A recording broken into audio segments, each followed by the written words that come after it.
বিপত্তারিণী পুজো উপলক্ষে অন্যান্য বছরের মতো এবছরও বিপুল সংখ্যক পুণ্যার্থীর ভিড় দেখা গেল নবদ্বীপ শহরে।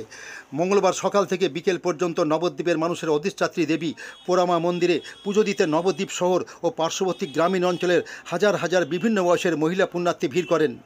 13টি করে ফল, ফুল, মিষ্টি এবং লাল সুতো দিয়ে মা পোড়ামার কাছে পুজো দিয়ে সমস্ত রকম বিপদ থেকে পরিবারকে রক্ষা এবং তাদের মঙ্গল কামনায় পুজো দেন এবং ব্রত পালন করেন তারা।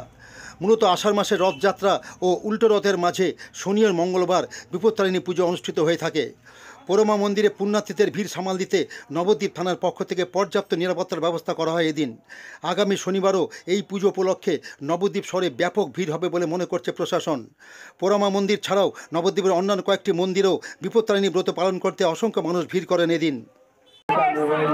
কোন পুজো দিতে এসেছেন? বিপত্তারিণী? প্রতি বছরই আসেন? পুজো দিলেন? কেমন লাগলো এখানে এসে? আপনার নাম? আজকে যেটা মায়ের বিশেষ সেটা হচ্ছে মা বিপত্তারিণীর পুজো হয়। আর এই মায়ের মন্দিরে যে যেভাবে ডাকে সেভাবেই মায়ের পুজো দিতে পারে। আজকে মেন বিশেষ যেটা সেটা হচ্ছে বিপত্তারিণী পুজো, এবং এখানে বহু দূর দূরান্ত থেকে মানুষ আসে তাদের মনস্কামনা পূর্ণ করার জন্য মায়ের বিপত্তারিণী পুজো দিতে। এই পুজোটার উপলক্ষ হচ্ছে বিপত্তারিণী হচ্ছে মা দুর্গারই আর একটা রূপ, যাতে মা সবার মঙ্গল করেন, সবারকে বিপদ থেকে উদ্ধার করেন। সেই হিসাবে এই বিশেষ পুজোয় 13টা ফল, 13টা লাল সুতোর ডোর বেঁধে বাড়ির মহিলারা তারা এই ব্রতটা বিপত্তারিণী ব্রতটা পালন করেন। করে তারা 13 লুচি 13 রকম মিষ্টি দিয়ে তারা আজকে এই ব্রতের উপবাস ভঙ্গ করেন। আমার নাম সৌরভ চ্যাটার্জি, মন্দিরের আমি একজন সেবায়িত। আমরা নবদ্বীপের পুলিশ অফিসার এবং এলসিবি, এলসি এবং পিসি পার্টি যারা আছে প্রত্যেকেই সিভিলে কিছু ইউনিফর্মে আছে, যাতে আমরা পরিষেবা দিতে পারি মানুষের।